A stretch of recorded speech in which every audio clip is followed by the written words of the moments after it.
olha essa história, depois vocês comentam. Vocês não vão acreditar na minha história, na história que eu vou contar pra vocês, a desilusão que eu tive, gente. Olha só o que aconteceu. Eu achei que eu ia me casar, né? Assim, tudo tava indo, assim, pra acontecer o casamento mais lindo, mais conto de fadas da minha vida, história de amor. Mas, enfim, eu conheci, são nomes fictícios, tá? Eu conheci o Gabriel enquanto eu trabalhava numa padaria. E ele era o dono da rede. Um dia, ele apareceu lá pra ver como estavam as coisas, né? E a gente começou a conversar. E no começo ele era super simpático, educado, e aos poucos foi aparecendo cada vez mais lá. Até que a gente começou a conversar bastante e começou a rolar uma química e a gente namorou. Ele era mais velho, ele tinha 33 anos, e eu super feliz, né? E ele muito focado no trabalho, mas a gente se dava muito bem. Mesmo vindo de mundos tão diferentes, né? Eu com a minha vida super simples, ajudando minha mãe, trabalhando na padaria dele, ele dono, né? Mas eu estudava música e ele todo cheio de responsabilidade com os negócios dele. Mesmo assim, ele me tratava bem e parecia, assim, muito apaixonado por mim. Depois de 2 anos, ele me pediu em casamento. E eu fiquei, assim, eufórica, minha família, todo mundo muito feliz, né? Enfim, eu tinha arrumado um homem maravilhoso e ainda rico, né, gente? Então, vocês podem imaginar a minha felicidade. Aceitei na hora, assim, chorando de emoção, porque eu era completamente apaixonada por ele. E estava tudo muito perfeito. A gente começou a planejar o casamento. Não foi nada assim, nossa, muito chique. Não, foi simples, porque ele tinha um jeito mais simples, né? Então foi só com amigos, família, tudo parecia estar dando tudo certo. E aí chegou o grande dia. Eu estava muito nervosa, mas ao mesmo tempo muito, muito feliz. Assim, eu coloquei meu vestido branco, simples, mas eu estava linda, gente. Estava muito linda mesmo. Nós fomos para a igreja em carros separados, a tradição, né? E eu cheguei lá com as minhas amigas, toda empolgada. Só que aí começou a passar o tempo e, tipo, o noivo já tinha que estar lá, né? Assim, de praxe é o noivo chegar primeiro que a noiva. Mas não, o Gabriel não estava lá, gente. E eu fiquei no carro esperando. E eu achei que ele estava atrasado, né? Porque ele realmente era meio atrasildo.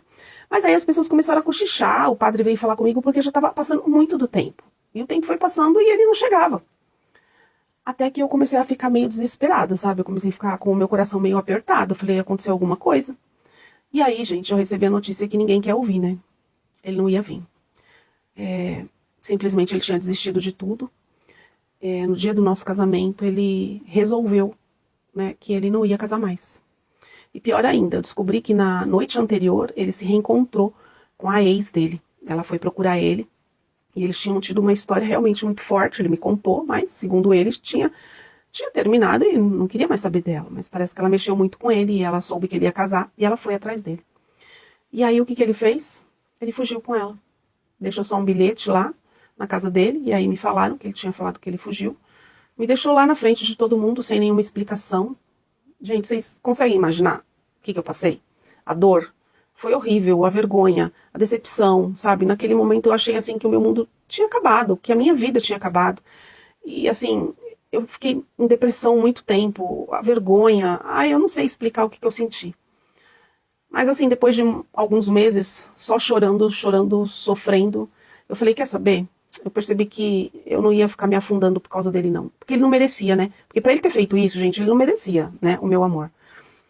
Ele poderia ter, sei lá, agido diferente, né? E aos poucos eu me reergui.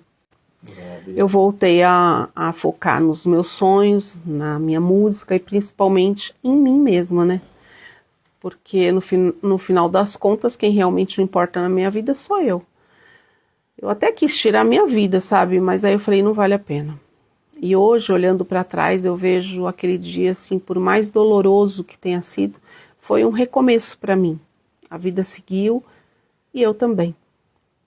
Se passaram já 2 anos e eu já estou interessada numa outra pessoa que parece que vai ser muito bom para mim. Uma pessoa maravilhosa e eu sei que ele me ama. Eu estou conseguindo me apaixonar por ele e esquecer tudo que aconteceu comigo. E vida que segue, né, gente? Essa é a minha história. É uma história, né, gente, bem assim, dramática, né? O que você acha disso, né? O que você faria, o que você pensa sobre esse relacionamento, enfim. Eu deixo aí para vocês darem a opinião de vocês, né? Não foi um final feliz como vocês gostam, mas A vida é assim, né? Se você tem uma história, manda pelas mensagens que eu conto aqui, tá bom?